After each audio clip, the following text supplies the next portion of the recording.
Good morning. Ouais. C'est ça. C'est ça qui est ça. Ma grosse voix basse du matin. Hey, ma grosse voix basse du matin. Hey, ma grosse voix basse du matin.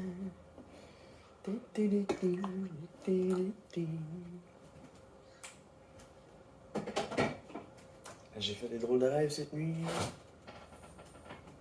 Je vais me réveiller vers... Je me suis réveillé 2 fois. Je me suis réveillé une fois parce que je m'étais comme endormi. Pas vraiment couché, mais plus endormi. Après ça, bon, je me suis couché. Puis je me suis réveillé vers 4-5 heures du matin. En grosse sueur. Un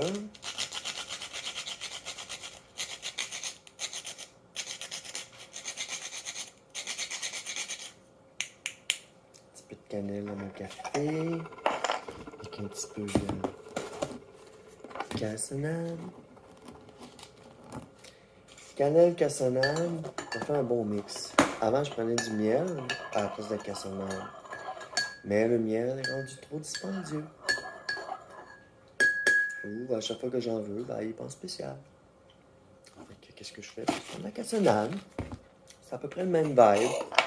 C'est comme un sucre, mais un sucre non raffiné. Fait qu'il y a un petit goût un peu caramel. Ça fait pas pire. Et bon matin. J'avais envie d'être coquette ce matin. Il faut que je coupe ça. Ah!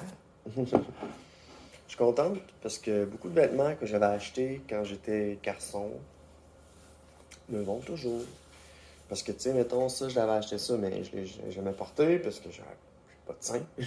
J'avais pas de sein. Là, aujourd'hui, maintenant que j'en ai, ben, ça remplit bien.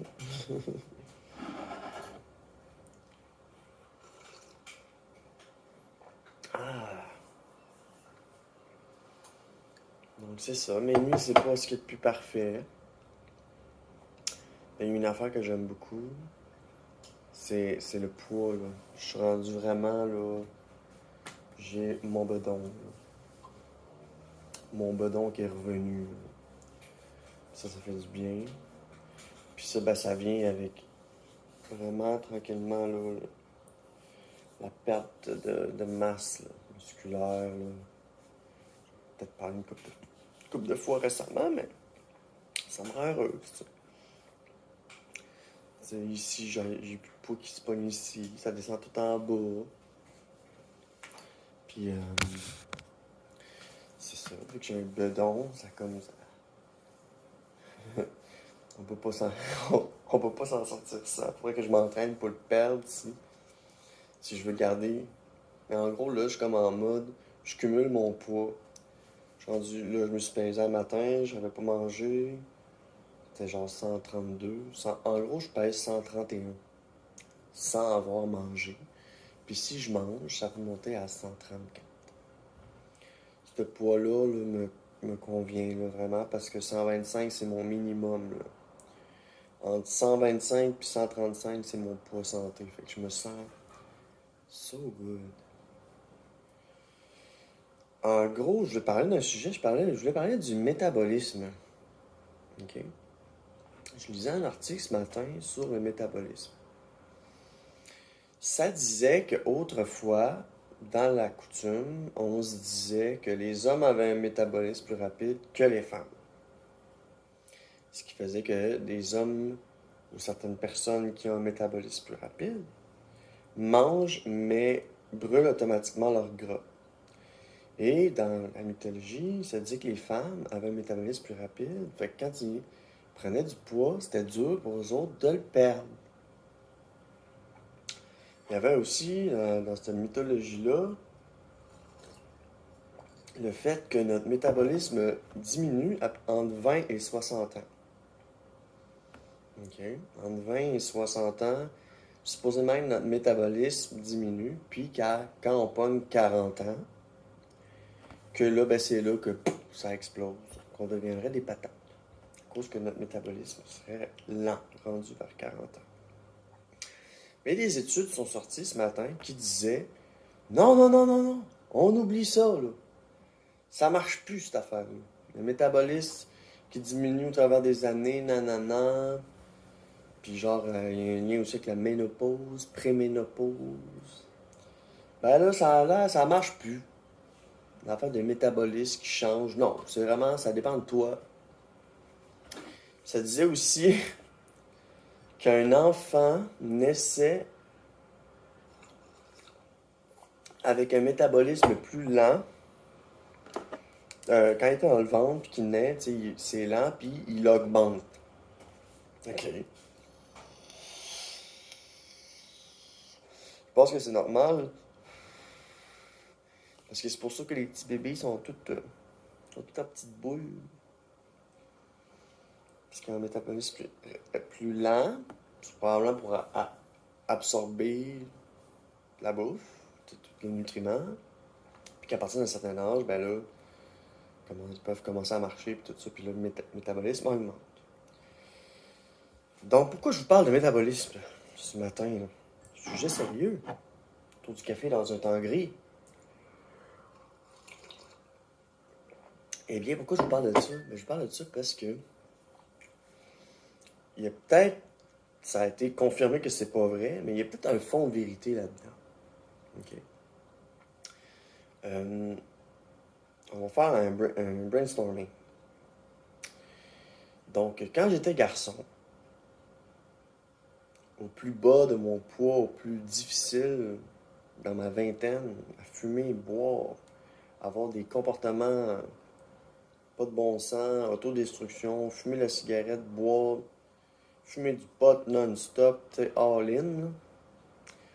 Le plus bas que je me suis rendu dans mon poids, de ma confiance, jusqu'à être le plus mince, maigre et vraiment malheureux, couché tard, puis c'est pour ça là, que le métabolisme était beaucoup trop rapide, puis j'absorbais pas de nutriments, puis je maigrissais. Le plus bas que je me suis rendu, c'est 110. Puis je me souviens, quand j'ai tapé le 110, là, je me sentais vraiment pas bien. C'est qu'en gros, quand j'étais garçon,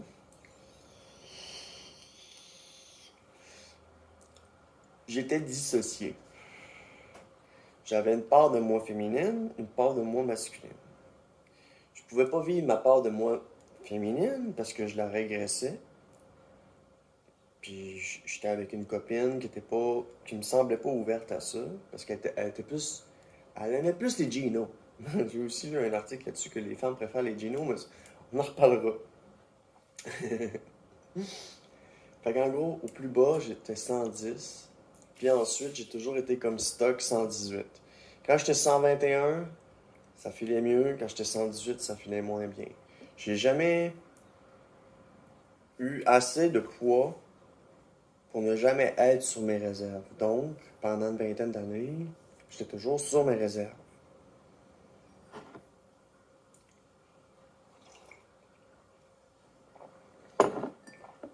Puis là, aujourd'hui, je suis une femme trans, non-binaire.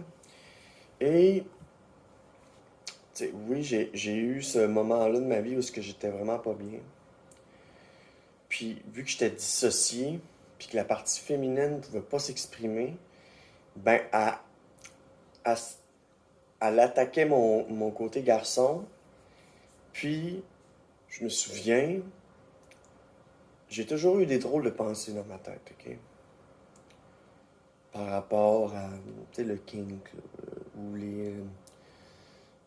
ça m'est arrivé souvent de penser que j'étais dans une salle d'attente ou que j'étais sur une table d'opération ou tu sais, j'ai une espèce de pas de kink ou fétiche d'intervention médicale ou infirmière, médecin, où est-ce que on t'embarque dans un système contre ton gré puis que tu dois le suivre.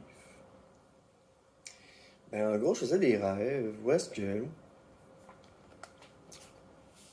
Parfois, j'ai toujours dessiné. Okay?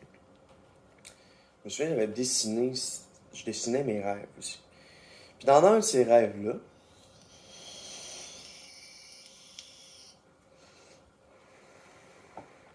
attention, les grosses révélations ce matin. Je suis pas trans, je suis trans, mais pas pour rien. Je vous le dis, c'est que ça fait longtemps que ça tourne ici, puis que j'ai des idées. Fait que j'avais pas des fétiches, mais je rêvais que je me faisais prendre en charge pour me faire féminiser. Un peu comme une sorte de clinique médicale que dans le but de féminiser les hommes. Ok. Quand j'ai vieilli, puis que j'ai découvert le kink, là, je me suis rendu compte, oh, c'est un fétiche, oh, médical, oh, la féminisation, oh, la sissification, oh, ces rêves que j'avais de dissociation, parce que je vivais homme, dans ma tête, quand je dormais, j'étais une femme, ou du moins je désirais devenir une femme, ou me faire féminiser, ou découvrir plus cette féminité-là. Vous savez un peu le genre d'intervention où est-ce qu'on vous met des images, puis que tu es forcé de les regarder. Ça, c'en est un exemple. Puis là, à un moment donné, à force de voir des images, ben, pas le choix que tu les absorbes, ces suggestions-là. Donc, j'ai toujours été dans l'hypnose, les suggestions, la féminisation, la sissification, des kings de médicaux, puis tout. Puis j'en avais aucune idée c'était quoi. Genre, j'avais ces images-là, je les avais dessinées, puis il y avait un petit côté post-apo, hein, genre que, je sais pas, moi, genre dans l'avenir, tu ne décides pas de l'identité de genre que tu as, elle t'est octroyée ou forcée, un peu comme dans la société. Sauf que là, ben, ça y va plus loin, là, tu sais, c'est vraiment, on te fait voir des images, on te fait écouter des choses, on te conditionne. Puis moi, toute ma vie, je me suis conditionné à devenir une femme. Parce que, tu sais, ces genres de rêves-là, dissociatifs, un côté de gars, mais je rêve d'être une fille, puis je rêve de me faire féminiser. Puis genre, je m'auto-détruis, vu que je suis triste de pas pouvoir réaliser ça. Puis tu sais, aucune idée c'est quoi la transidentité, aucune idée c'est quoi être non-binaire, aucune idée, tu sais, aucune idée. Puis tu sais, quand j'étais jeune, j'étais très geek. Donc je portais des gilets avec des logos, des effigies. Tu sais, un peu comme si, moi, là, à cette heure aujourd'hui, là, je porte le moins possible de logos et d'effigies parce que je veux que l'accent soit mis sur moi. Mon corps, mon visage, mes cheveux, mes jambes quand elles sont bien rasées, tu sais. Je vais mettre mon focus ailleurs. Tandis que quand j'ai, tu sais, vu que tu vas pas bien, que t'es un otaku dans des autodestructions qui joue à des jeux vidéo non-stop quasiment 24/7 puis qui dort à moitié pas. Puis tu sais, sa blonde, ça va se coucher pendant que tu continues de gamer, puis elle se réveille, elle est encore là. Non, j'ai pas toujours eu les bonnes habitudes. J'en ai pas encore tout à fait des bonnes, là. J'ai recommencé à fumer du pot, puis tout, puis tout. Mais pour l'instant, ça, on laisse ça. C'est un autre dossier. Donc voilà, je vais vous partager que j'ai toujours eu ces rêves-là, toujours eu ces flashs-là de féminisation en lien avec le kink, puis en lien avec la transidentité aussi, mais que je n'ai jamais, j'avais pas d'informations, l'information n'était pas là. Puis c'est plus tard que j'ai su que si j'ai autant d'idées comme ça, ben que c'était un kink. Puis après ça, j'ai découvert, avec les psychologues, tout ça, que c'était pas un kink parce que au fond de moi, j'étais lesbienne. Donc voilà, dissocié. Puis, tu sais, on dit souvent, on parle souvent de l'anorexie chez les femmes, mais l'anorexie existe chez les hommes. Donc l'anorexie chez les hommes, ça existe. Puis ça vient d'un manque de confiance en soi, puis de plus d'espoir, fait que tu t'auto-détruis, puis là, Oui, il y avait ça. Je m'autodétruisais, je fumais beaucoup, je mangeais peu, je dormais peu, j'ai maigri, j'ai j'ai- j'ai tapé le 110 à un moment donné. Puis, j'ai été prise de deux sentiments. Le côté fille était contente, mais le côté gars ne l'était pas. OK? C'est comme, je m'auto-détruisais, puis ça faisait réveiller ici cette partie-là féminine. Puis elle constatait que j'allais pas bien. Tu sais.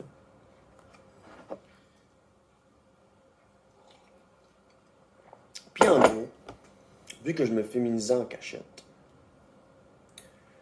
j'avais des vêtements de fille, des jeans serrés. Je me souviens, j'ai déjà porté une paire de jeans taille zéro. OK? Aujourd'hui, je porte du taille 4, taille 5. J'ai déjà porté donc des jeans zéro. Je devais être maigre en tabarnak. C'était des parasucos, c'était vraiment serré, taille, puis belle, puis tout. Toutes les œillets ont commencé à se décrocher ici, tranquillement, parce que tu sais, j'étais fitait tête. Après ça, au travers des années, j'ai pris un petit peu légèrement de poids pour être environ 118-120. Puis j'ai passé à des taille 2, taille 3. Dans le fond, quand j'étais gars, je portais du X small small. Puis aujourd'hui, depuis que je suis une femme, je porte du small medium. Donc, ok. Donc voilà. Là, aujourd'hui, à l'heure où je vous parle, pour revenir au métabolisme, mon métabolisme, à cause des médications de mon humeur, puis des hormones féminines, ben, il ralentit. Ce qui fait que j'ai pu prendre tout de suite le, le 5-6 salives qui me manquait pour être bien. T'sais. Fait que c'est apparu tout de suite, en 3 semaines, boum, 130. Ça me rend heureux. Dans l'avenir, j'aimerais ça peser 140. Ça me donnerait beaucoup de seins, ça couvrirait les muscles, ça me donnerait plus de fesses. Fait que pour moi, c'est 140 que je vise. Puis si je tape le 140, je vais commencer à m'entraîner. OK? Donc voilà, mon métabolisme a beaucoup diminué, est rendu plus lent. Puis c'est sûr que là, j'ai plus les mêmes habitudes du tout. Là. Je mange mieux, je dors mieux. En tout cas, c'est encore drôle. Mais du moins, les hormones et la médication de mon trouble de l'humeur en ce moment, en arrêt de travail, ça m'aide beaucoup. Parce que ça fait que ça tourne plus autant ici, fait que ça me laisse le temps de vivre. Ce matin, j'étais dans le lit, je me suis dit, je vais me lever, je vais me raser, je vais prendre au bain, il était 7 heures. Je me suis dit, c'est quand même pas pire. Je me lève, je suis motivé à faire ma routine. Ça veut dire que ça tourne vraiment moins vite ici. Mais là, je suis comme, oh, c'est vrai. Je suis comme, oh, non. Je suis comme, la motivation revient, mais pas tout à fait. Je suis en pré-contemplation ou en contemplation. Je pense que je suis plus en contemplation. Parce qu'en pré-contemplation, c'était comme quand j'étais au bout, que ça allait pas, j'étais allé au centre de crise, j'étais allé à l'urgence, j'ai vécu toutes sortes de difficultés, je me suis battu pour mon urgence de vivre, j'étais au plus bas du qui j'ai jamais été, j'ai pensé au suicide, j'ai été chercher de l'aide. Parfait. J'ai fait tout ce que j'ai pu parce que j'ai cette urgence de vivre-là. Fait qu'en gros, je me lève, puis là, je pars pour faire ma routine. Je suis comme, non, mais là, dis, gars, laisse-toi une chance, là. T'es pas obligé. Laisse-toi relaxer encore, là. Parce que là, je pense presque plus. Là, je fais comme, ok, je vais faire ma routine. C'est comme genre, hey, Mélodie, là, t'as vécu beaucoup de choses. Prends ça relax encore, ok? Non, c'est pas. T'as des choses à régler aujourd'hui. Puis, tu sais, laisse-toi le temps. Laisse-toi une chance. Fait que voilà. Mon métabolisme a pas rapetissé, diminué, whatever.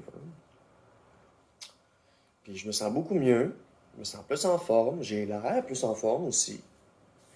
Tu sais, tous ces petits poids-là là, que j'avais pas, là, cette réserve-là là, va me permettre, moi, d'être mieux dans mon corps et mieux dans mon esprit. Puis mon corps a attendu des hormones féminines toute sa vie. J'étais dans le milieu, puis là, à cette heure, je prends le bon bord.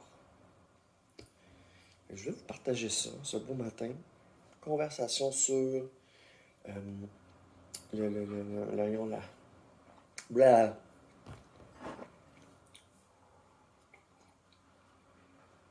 Sur le métabolisme, comment que moi, ça a slacké mon métabolisme, ça a fait que j'ai pu commencer à prendre des formes, puis que je me sens mieux psychologiquement.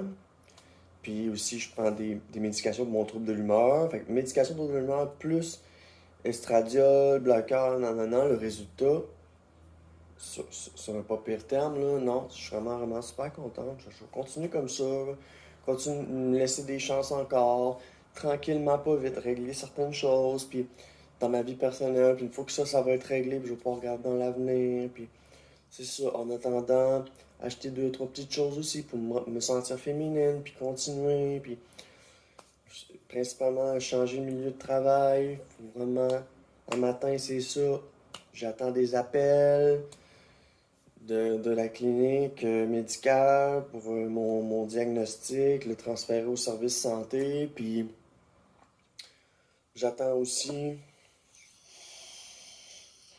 appeler les ressources humaines. Parce que là, je leur ai envoyé un message, là, ça fait genre un mois, là. Ça commence à être long, là. Fait que là, je vais appeler, puis je dis, gars, c'est une question de vie ou de mort, je suis en arrêt de travail, puis moi, je veux pas revenir, je veux faire le pont, là. Oh, je redeviens un petit peu intense ce matin. Ouh! Fait que c'est ça. Voilà, je vais parler métabolisme, mon poids, comment je me sens mieux, puis tout ça, j'ai l'air mieux. Fait que voilà, les hormones peuvent faire un bel effet, peuvent ralentir le métabolisme. Est-ce que c'est les hormones? Bonne question. Mais si on en revient un peu à la mythologie que je vous racontais au départ, si les femmes ont toujours eu un métabolisme plus rapide que les hommes, ben logiquement, ben, le fait de prendre des hormones, ben, ça fait prendre du poids. Puis ça en est une, on en entend parler, il y a des effets secondaires de l'hormonothérapie, c'est de prendre un peu de poids. Il y a plein de monde qui disent, oh, bah, ouais, j'en ai pris un petit peu, mais pas tant que ça. C'est vrai. J'en ai pris un petit peu, mais pas tant que ça. Puis la progestérone, elle, a pas fait que j'ai pris du poids, là, tant que ça. Plus que ça se définit, puis au niveau de l'humeur, puis... Donc voilà, je voulais vous parler de ça. Mélodie a un métabolisme plus lent maintenant, suite à mon arrêt, puis la prise de médicaments. Tu sais, dans le fond, la kétiapine, Seroquel, là, ça te calme. Ça te calme, fait que tu dors plus, t'es moins active. Puis avec les hormones en plus, ben... Moi, je suis full contente, je suis rendue avec un beau petit bédon. Il est full beau, mon bédon. Fait que là, quand je veux mettre de quoi ici, là, taille haute, là, ça... Bon, ben voilà, je voulais vous parler de ça. Merci pour votre écoute. Bon matin et bon café. Salut!